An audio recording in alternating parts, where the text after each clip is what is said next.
दोस्तों, पेश है पंडित जवाहरलाल नेहरू की किताब पिता के पत्र पुत्री के नाम का 24वां भाग, भाषा, लिखावट और गिनती।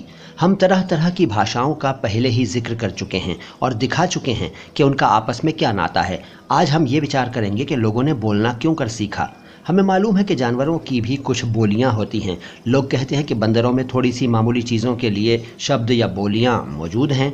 तुमने बाज़ जानवरों की अजीब आवाज़ें भी सुनी होंगी जो वे डर जाने पर और अपने भाई बंदों को किसी खतरे की खबर देने के लिए मुंह से निकालते हैं। शायद इसी तरह आदमियों में भी भाषा की शुरुआत हुई। शुरू में बहुत सीधी सादी आवाज़ें रही होंगी। जब वे किसी चीज़ को देखकर डर जाते होंगे और दूसरों को उसकी खबर देना चाहते होंगे तो वे एक ख़ास तरह की आवाज़ निकालते होंगे। शायद इसके बाद मज़दूरों की बोलियां शुरू हुईं। जब बहुत से आदमी एक साथ कोई काम करते हैं तो वे मिलकर एक तरह का शोर मचाते हैं।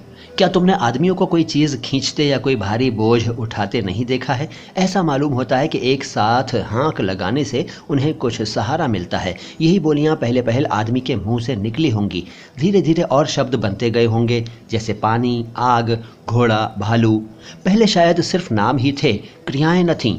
अगर कोई आदमी ये कहना चाहता होगा कि मैंने भालू देखा है तो वो एक शब्द भालू कहता होगा और बच्चों की तरह भालू की तरफ इशारा करता होगा। उस वक्त लोगों में बहुत कम बातचीत होती होगी। धीरे धीरे भाषा तरक्की करने लगी। पहले छोटे छोटे जुमले पैदा हुए, फिर बड़े बड़े। किसी ज़माने में भी शायद सभी जातियों की एक ही भाषा न थी, लेकिन कोई ज़माना ऐसा ज़रूर था जब बहुत सी तरह तरह की भाषाएं न थीं। मैं तुमसे कह चुका हूं कि तब थोड़ी सी भाषाएं थीं, मगर बाद को उन्हीं में से हर एक की कई कई शाखें पैदा हो गईं।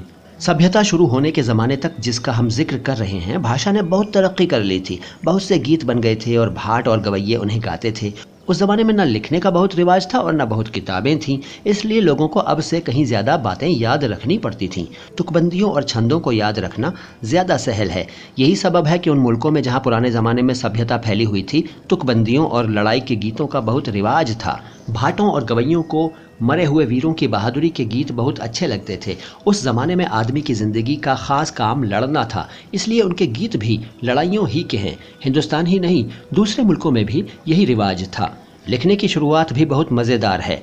मैं चीनी लिखावट का बयान कर चुका हूँ। सभी मुल्कों में लिखना तस्वीरों से शुरू हुआ होगा। जो आदमी मोर के बारे में कुछ कहना चाहता होगा उसे मोर की तस्वीर या खाका बनाना पड़ता होगा। हाँ, इस तरह कोई बहुत ज़्यादा न लिख सकता होगा।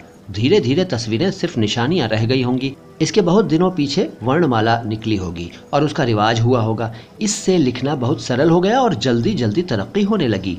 अदद और गिनती का निकलना भी बड़े मार्के की बात रही होगी। गिनती के बगैर कोई रोजगार करने का ख्याल भी नहीं किया जा सकता। जिस आदमी ने गिनती निकाली वो बड़े दिमाग का या बहुत होशियार आदमी रहा होगा। यूरोप में पहले अंक बहुत बेढंगे थे। रोमन अंकों को तुम जानती हो, 1 2 3 4 5 6 7 8 9 10 इत्यादि। ये बहुत बेढंगे हैं और इन्हें काम में लाना मुश्किल है। आजकल हम हर एक भाषा में जिन अंकों को काम में लाते हैं वे बहुत अच्छे हैं। मैं 1 2 3 4 5 6 7 8 9 10 वगैरह अंकों को कह रहा हूँ। इन्हें अरबी अंक कहते हैं क्योंकि यूरोप वालों ने उन्हें अरब जाति से सीखा, इसलिए उन्हें हिंदुस्तानी अंक कहना ज़्यादा मुनासिब होगा। लेकिन मैं तो सरपट दौड़ा जा रहा हूँ, अभी हम अरब जाति तक नहीं पहुँचे हैं। दोस्तों, ये था पंडित जवाहरलाल नेहरू की किताब पिता के पत्र पुत्री के नाम का 24वां भाग। इससे आगे की बातें अगली मुलाकातों में होंगी। अगर आपने पिछले एपिसोड्स नहीं सुने हैं तो सुन लीजिए और अगले एपिसोड्स भी ज़रूर सुनिएगा। मैं मोइन शम्सी हूँ। ये चैनल है नो बकवास बातें खास। धन्यवाद।